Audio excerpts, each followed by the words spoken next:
My thoughts are, just like when we filed it, this court doesn't want to hear it, so we're going to be appealing the decision and having it heard before a circuit court judge who's accountable to the people of Brown County by vote.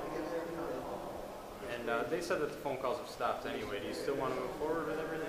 Well, if I was beating someone and I went in the court commissioner's office, or if I was calling someone 50 times and I said, "Oh, Your Honor, I think I'll quit calling them," they would still put a restraining order on me to make sure. So why they believe that these people can't just hire someone else to start making calls is beyond me.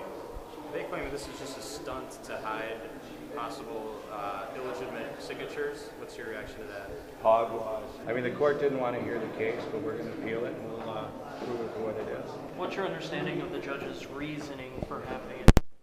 Well, I think when you hire an attorney to say to represent a case, and then they say that they weren't served properly to know about the case, I think it's just a simple way to not wanting to hear the case and the matter and hear the testimony of all the people that showed up today in order to have their story known and tell how they were intimidated.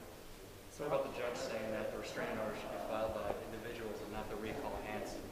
Well, it took me over 2.5 hours to file that petition. No one wanted to hear it. Downstairs they told me I couldn't file it. The court commissioner said I couldn't file it. It was evident that Brown County just didn't want to hear the case, and they still don't. They do not want to have people on the stand telling their stories in their county. We're going to look into getting them served now and seeing if that would cure the defect and having a de novo hearing in front of the court or the circuit court. If we go that route, we'll go that route. Otherwise, we do know that some calls were still being made on Friday. Part of the commissioner's holding was that the calls have stopped. That's not a standard for a harassment order. It's not have the calls stopped, it's did they happen. Basically, harassment orders look back into the past to see what's going on. The potential that they could continue is enough reason to say that the point isn't moved.